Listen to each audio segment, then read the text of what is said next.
The story, I want to talk about 3 feet from gold, because I love your story within that story. In the publishing industry, I understand you first kind of got kicked off and you were doing different type of works, but then you did with the Dr. was it Emoto? Yes, Dr. Masaru Emoto. And that was with the water crystals. You guys remember that book? Yeah. And that was the first big one that you published, right? That was the first one that really took off in a big way. And it tracks with what Don was talking about. We are 70% water. And he was talking about how thought is creative, how thought manifests. And Dr. Emoto had a theory at the time that we published the book in 2004 that if you spoke to water, if you wrote words on little petri dishes and then froze the water, that the crystal that was formed when it was frozen would be different than it would be if you did nothing. And at the time it was just theory. And now the Institute of Noetic Sciences has duplicated the experiment that's been duplicated in Luxembourg, in Russia, all over the world. And at the same time, a movie came out. And the movie was called What the Bleep Do We Know? And I'm going to put one of these into the box? Into the box. Into the tub of love! Yes! When Mike was talking about 2003 being a pivotal year, 2003 is when they were filming What the Bleep Do We Know? When I went to see What the Bleep Do We Know, I thought, this is just a wonderful, wonderful movie, and then all of a sudden I saw Dr. Emoto's water crystal pictures, and I let out a yelp, because I thought, we've just done a book, and now there's a movie to support it. So I then went back a month later and watched the movie again, and something really magical happened. There's a spot in the movie where a Native American shaman is talking about how he was looking out at the water in the bay, and he could see little waves lapping against something. He didn't know what it was, and he thought about it for a couple days, and then he realized that they were Columbus's ships. His own people in his group could not see them either, but once he saw them, then they could see them. And I immediately thought, what if success wanted to happen to me? And I would push it out the door because it didn't look like what I'd been taught, what I'd learned in schools, what my parents had taught me.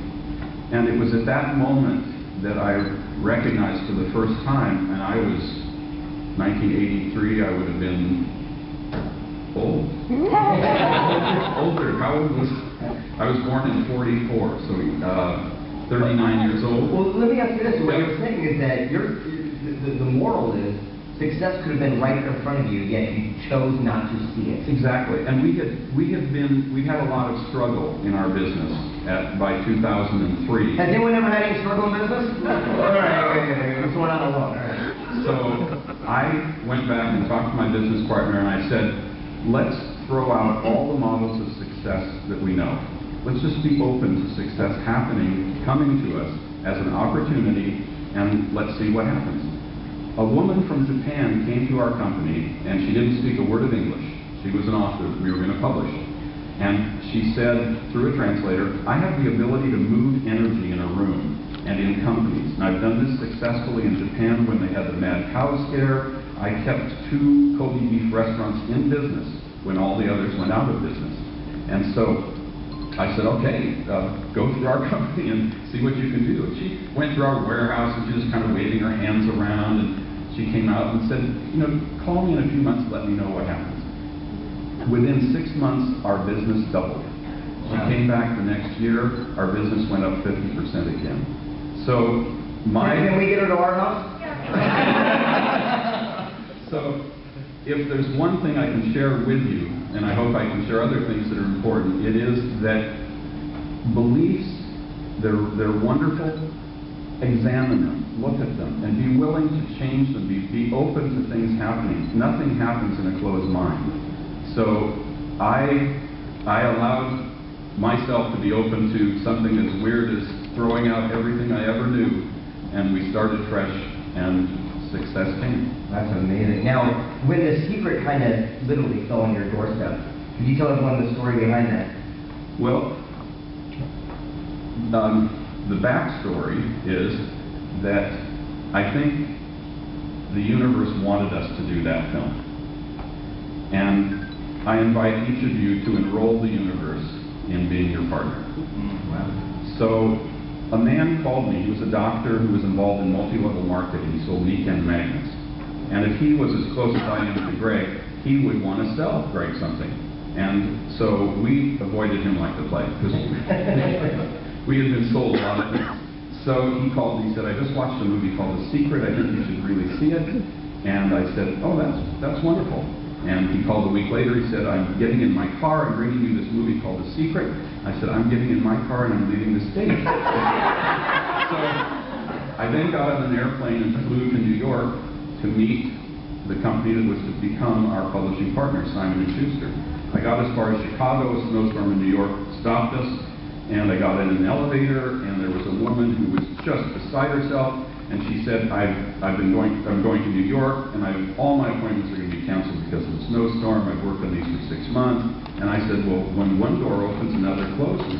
Or when one door closes, another opens. And she said, well, she didn't want to hear that at all, actually. And so the next day, we wound up going standby for like 4 or 5 hours till we got to New York. And in the course of it, I said, I was thinking my former wife and I wanted to feng shui our house. And she said, oh, I know the perfect person for you. Her name is Marie Diamond. So and I heard, so some of you know. So Marie came to our house, feng shuied our house, and gave us a copy of The Secret, because she was in The Secret. And she said, I hope you enjoy the film. We watched it that night, and we said, this has got to be a book. We need to see if we can do a book. So the next day I called Marie and said, do you happen to know Rhonda Byrne's phone number? She gave it to us. We called Rhonda Byrne. Rhonda said, I'm in Santa Monica today. Fly down tomorrow. Let's talk. We shook hands. 6 months later, the book. Wow. And along the way, my wife, I'm blessed. I'm celebrating my 1000th anniversary today. 1,000 days we've been married.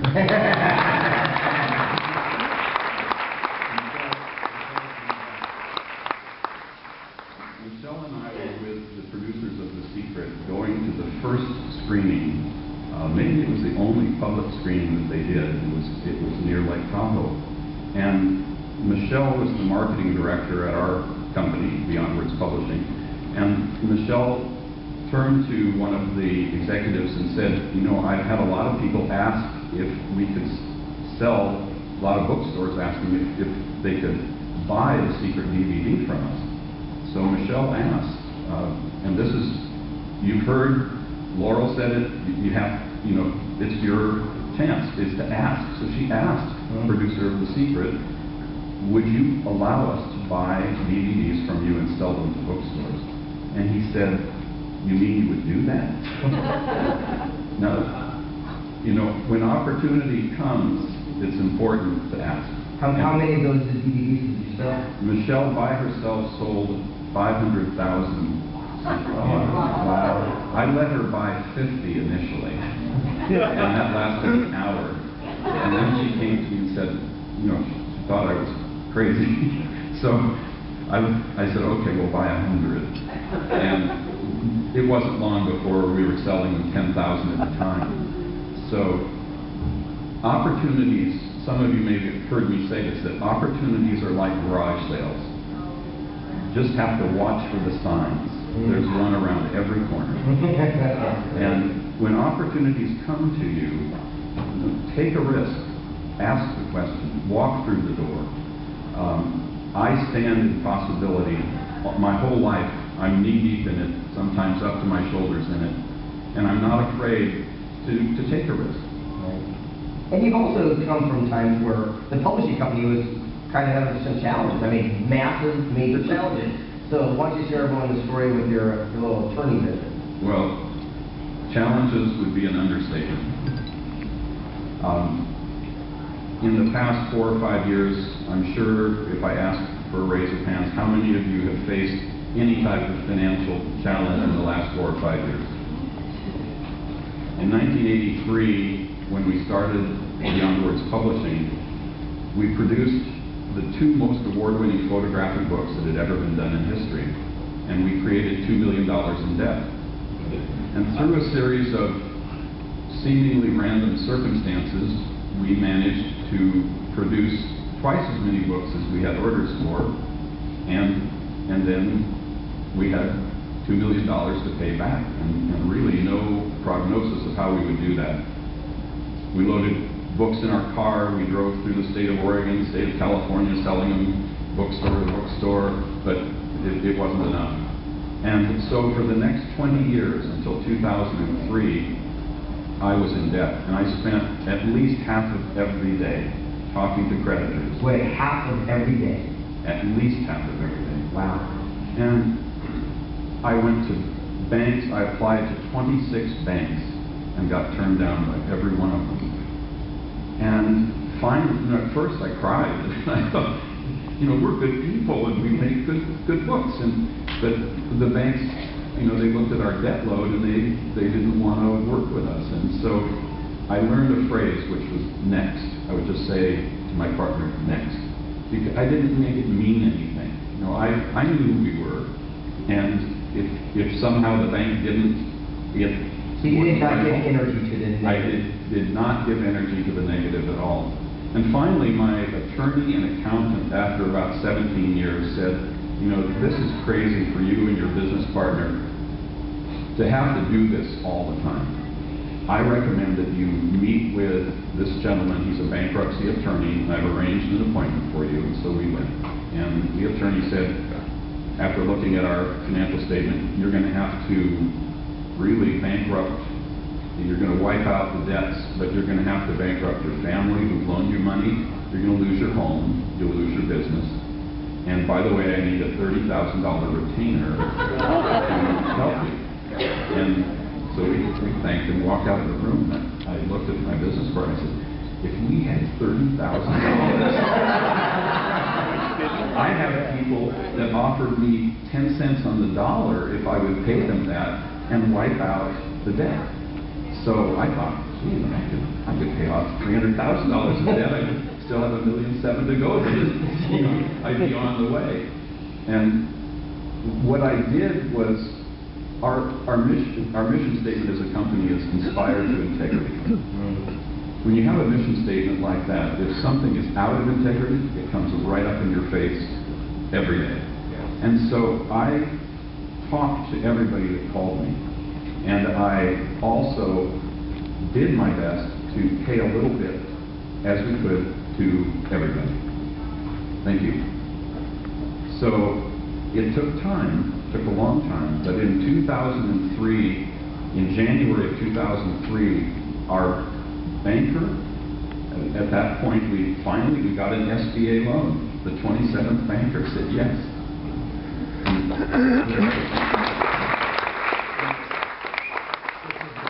bank here in California, Moreno Valley, called Valley Bank, I think. Yeah, Valley Bank. And so the banker said to me, and the landlord of where we were paying rent in our offices said, we're going to let you not pay any money to us for a year, because with cash flow, you should be able to produce more books, and you should be able to turn things around. So that was amazing. I don't know if banks would do that today, but they did it then. By November of 2003, we had generated quite a bit of cash flow, and we weren't there. And what they had told me was, by January 1, if we hadn't paid them, they were going to shut us down, close down our business. Another publisher, out of the blue, came to me and said, we'd like to license 24 of your books at $6,000 each for a 7-year period and produce our own edition of those books. That was exactly how much money we owed the bank. So you've heard vision boards talked about, and they're in The Secret. John Asseroff did the vision board in The Secret. I highly recommend doing a vision board. When this event is over, go home and do a vision board. Actually, you keep talking. We're going to do that today. Go ahead. So on January 1, 2004, I woke up and I knew in every cell of my being that life was different. It was struggle was done. I knew struggle. I could have taught a college course. I have 2 PhDs in struggle. I was now ready for the next phase of life in my life, and that was abundance. And so in March of 2004, What the Belief Do We Know came out. Dr. Emoto's book came out. And I had written on my vision board, where to find $1 million you never knew you had. And by August or September of 2004, we had $1 million from Dr. Emoto's book. And from this statement of what you just did, we got great news. Because we got donated today a vision board for Secret Knock, our very first one, with that $1 million he's talking about represented and put it right here in the embroidered. And later on what we're going to do is bring out a bunch of magazines and clippings that you're going to be able to take and actually make of your own. And I want you to pin this to the board. And when we leave here tomorrow, I'll put this up as my office, and this will become the first ever Secret Knock vision board, thanks to that idea of Richard Cohn. And I'd like to put a round of applause for the woman who put this together. Would you stand up real quick? Where are you? Give it up for her right there. Very, very much.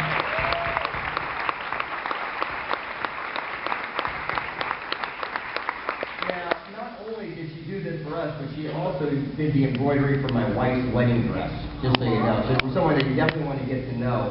We did this in honor of what you're talking about. So I want you to get promise to chip in and put this together for us. Yes? Yeah. All right, keep going. So is charity. And I've talked about, to Greg, I've talked about the power of persistence and staying the course.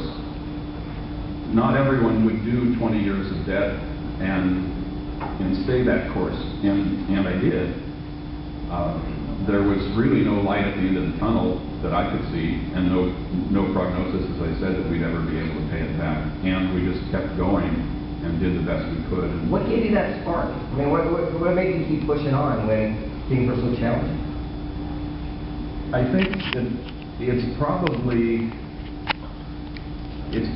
based, Greg, on something that I had within me. Ever since I was a little boy, I wanted to do something on my own.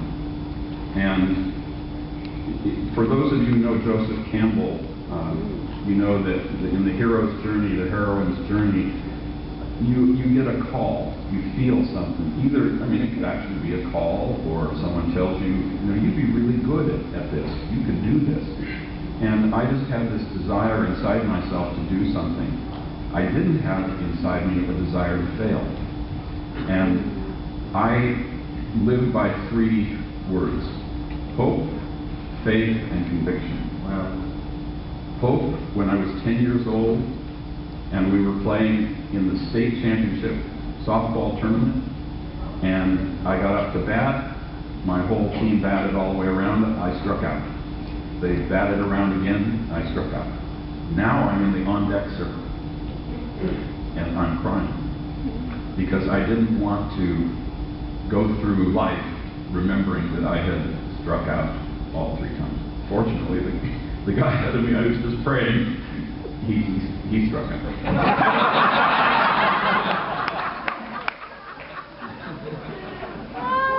So prayer helps. So with hope, I talk about the power of persistence, the power of prayer. Enroll the universe. I pray every day, and coupled with that prayer is a huge gratitude component. Even when things were not going well, and I had, really nothing happening that I felt all that great about, I still was grateful to be alive on this earthly plane of demonstration, grateful to have the opportunity to experience life and to learn everything that I was learning along the way. And I do that till this day. Yeah, so this is an opportunity to actually ask this man some questions. Who here would like to ask Richard Cohn something? Yes? Speak up and roll loud. Yeah, I'll be happy to. This is such an honor to be with you. The secret changed my life. My first introduction to transformation and mindset. I'm wondering about any backlash you received after Oprah and all that, the considerable hype surrounding The Secret, what backlash you received and how you were able to manage that? I personally, actually, in our company, did not receive any. I know that some people did. I think Rhonda did. I was pleasantly surprised even about a month ago. Steve Harvey, who's the host of Family Feud, and he has another show, he stood up on television and he was saying, I really believe in personal growth. I've studied all kinds of books in my life, and there's one book that made a difference for me like no other book. And he holds up a copy of The Secret. And he then goes on to explain about The Secret, about ask, believe, receive, about all the elements of The Secret. And then at the end of it, he said, The Secret is better than the Bible. Now, I would think there might be some backlash for that. And hold on a second. Lightning might strike. I'm going to move over here.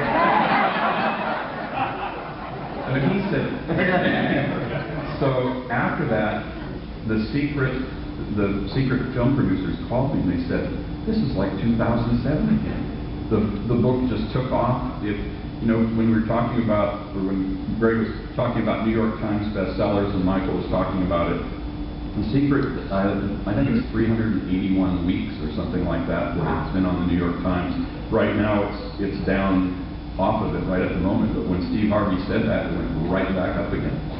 So let's go from this. So you went through challenge, struggle, couldn't afford to file bankruptcy, $2 million in debt. As soon as The Secret did take off in one calendar year, it completely changed your life. It did. You went literally from broke to a multi-millionaire personally. Yes. And that had to be, how did you handle that? I mean, that had to be such an interesting moment, a juxtaposition to go from, handling all those phone calls from people wanting, money from you to wanting quality of your time. I mean, you went from the old thing from zero to hero type of feeling. How did you handle it?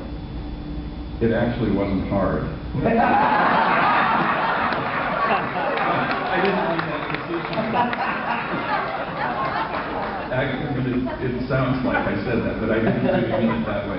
It wasn't hard from the standpoint that who you see here today is who I was when I was $2 million in debt. And when that tap of abundance turns on, I mean, it's like something you watch and it's just amazing. You can't turn it off. I mean, I looked at it and it just kept coming and kept coming. And The Secret is now sold, I think, 23 million copies worldwide and still selling tremendously. The film is sold about 6 million, the audio version over 1 million. And then The Power. And then The Power, and then The Magic. And we're blessed that Simon Schuster was our partner. The first book we brought them in that partnership was The Secret. So it altered them also. It altered our Everyone loves a winner. Any other questions for him? This is your opportunity. Yes? What do you know now that you wish you knew back when you started your career?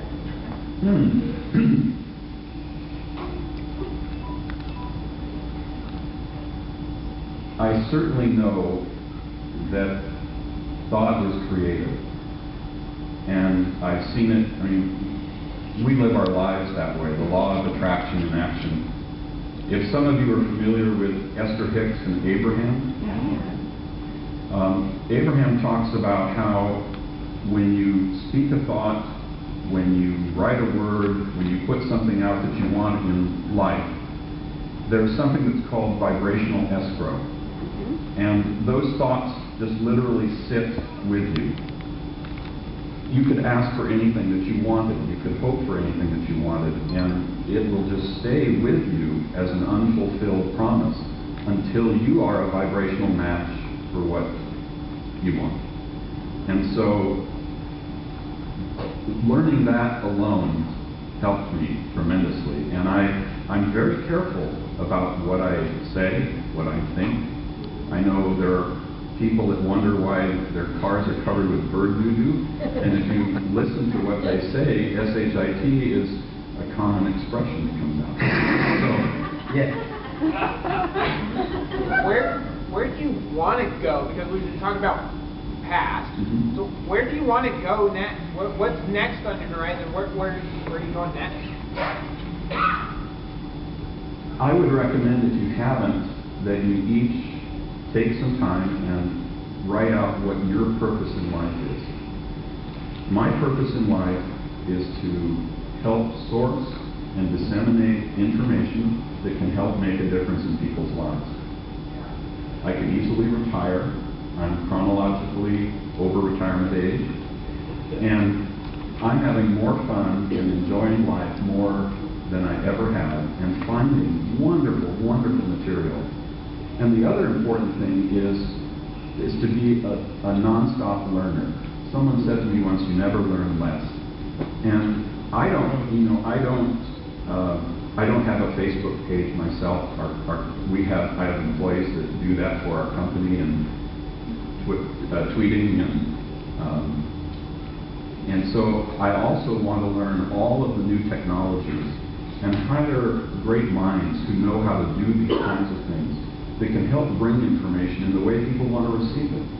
So one of the things that I want to do is I want to contribute to the box. A total of 52 spiritual, metaphysical films that have great teaching tools in them and great lessons, and so there'll be one for every week, and so I will send that. What's the value of that? That would be about $1,200. Nice. Very nice. And that is awesome. By the way, just to give you a heads up, I need to get ready to cue Jim's introduction. So make sure you're getting ready for that. Yes. Richard, you seem like an extremely humble man, and I really appreciate that.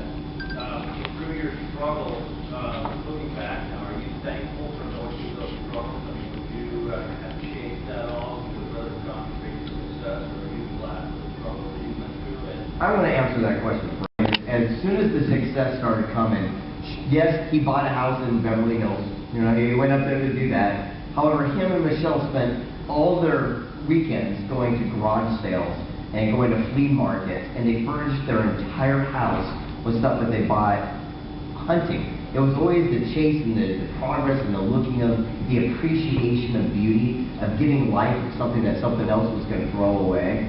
I always thought that was one of the most humbling things, because that's not just something that people talk about, you actually live that life. Well, we do.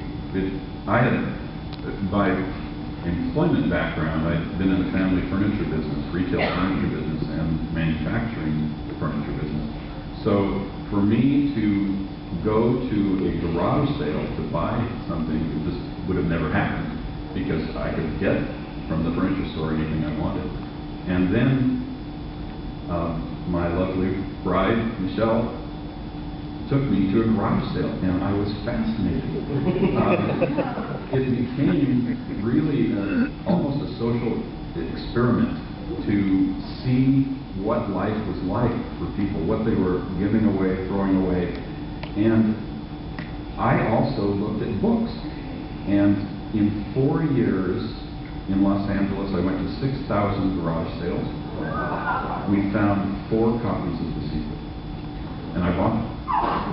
And what that said to me is, this is a book that people keep, and it has value for them, because it didn't show up.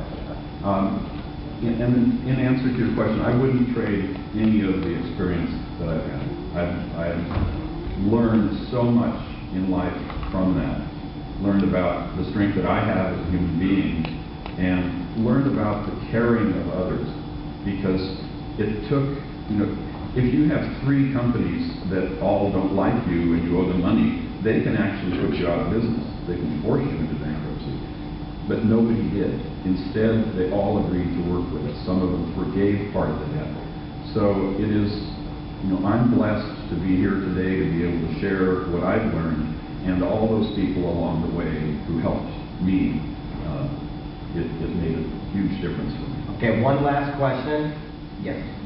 When you were in the survival mode for so many years, what kept you going? Was it an unwillingness to fail, or because you have hope that prosperity or being a successful couple would end?